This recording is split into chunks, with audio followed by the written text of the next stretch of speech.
विषय सामाजिक विज्ञान और इसमें 2 प्रश्न पढ़ेंगे। ताप विद्युत और जल विद्युत में अंतर और लौह खनिज और अलौह खनिज में अंतर। ठीक है, सबसे पहले देखते हैं ताप विद्युत और जल विद्युत में अंतर निम्नलिखित है। नंबर 1, यह कोयला, खनिज तेल और यूरेनियम के प्रयोग से बनाई जाती है, ताप विद्युत कहलाती है। ठीक है, जल विद्युत को पनबिजली विद्युत भी बोलते हैं। इसको बनाने के लिए प्रमुख रूप से क्या करते हैं, किस साधन का उपयोग करते हैं? दूसरा नंबर, इस विद्युत को बनाने के लिए बड़े बड़े चिमनी बनाए जाते हैं। ठीक ना, इसके लिए विद्युत बनाने के लिए कोई जरूरत नहीं होती है।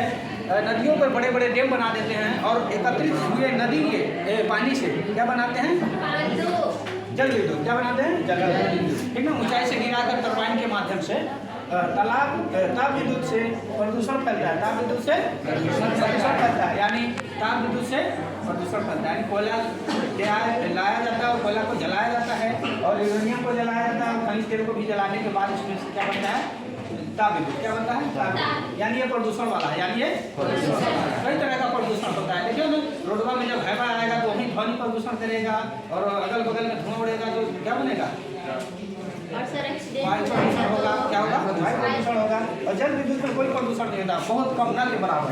प्रदूषण वही होता है ताप विद्युत से ज़्यादा धन। ताप विद्युत में क्या होता है, ज़्यादा से ज़्यादा धन की खर्चा होता है, मतलब ज़्यादा पैसा लगता है ताप विद्युत बनाने में, मतलब ताप विद्युत को उत्पन्न करने में ज़्यादा धन की हानि होती है। और जल विद्युत बनाने में जल विद्युत बनाने के ताप विद्युत के अपेक्षा जल विद्युत में क्या लगता है, बिल्कुल न के बराबर। एक बार यंत्र स्थापित कर लिया गया तो एक बार के बाद कोई ज़रूरत नहीं होता है। ठीक ना, पैसा लगाने की। और जब भी कभी नसाई मशीन, टरबाइन मशीन या फिर किसी कारण से तब उसको पुनः निर्माण कराएंगे तब लगेगा पैसा। तो इसमें तो बार कोयला लाना पड़ेगा, यूरेनियम लाना पड़ेगा और खनिज तेल लाना पड़ेगा, तब जाके हम बनाएंगे। ठीक है ना, ये 4-5 अपने आप से इनको ध्यान से रख लेना है। समय कम है, चलो जल्दी देखिए। लौह खनिज क्या लिखा है, लौह खनिज और अलौह खनिज। लौह खनिज और लौह खनिज वे खनिज होते हैं जिसमें उन खनिजों में लोहा पाया जाता है। उनमें क्या पाया जाता है, लोहा। अलौह खनिज क्या होता है, जिसमें लोहा का अंश नहीं पाया जाता है, जैसे सोना चांदी।